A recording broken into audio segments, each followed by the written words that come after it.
Thanks for watching. We're gonna make a fortune teller, or other kids have nicknamed it other things. I just heard that it was called a cootie catcher from my 8-year-old in school. But we're gonna start making one of these, and I'm gonna show you guys what to do. Take your flat piece of paper. Yeah. Take your flat piece of paper, and you're gonna fold one corner like this.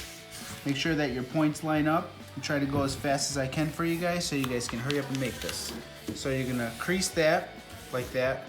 And you see this extra piece right here, we're gonna have to get rid of that. You can either use the scissors or you can fold it. I'll show you guys a quick trick. You can fold it and crease your fingernails back and forth like that. And then you lick it. Lick it real slow so you don't cut your tongue. You can fold it back one more time, lick it again. That's how I used to cut paper when I was a kid. And then you just go like that and you bend it.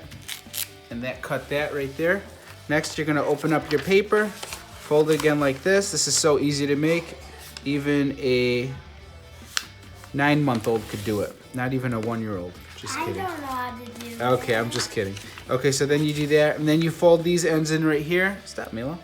We're making a video. Fold it in like that. All 4 corners to the middle of the point. Does not take long. And then you could show all your friends in school how to do this, because they're gonna want one, or you're gonna have to make one for them. So maybe you could just show them the video. All right, pull that one up a little more. So then you do that. Then you flip it over so the paper's flat. Put this one in. All you're doing is going to the corner. Then you guys can color it when you're done. You can write fortune tellers on it. Tell somebody to pick one. I think that's what kids do with it.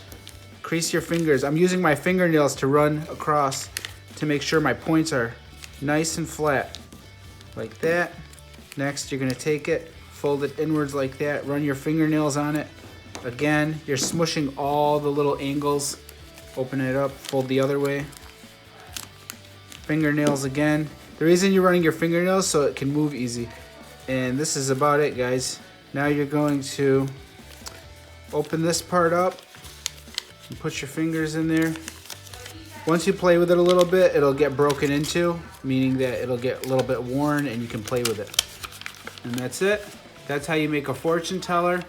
And you do that, and then you put your fingers in there.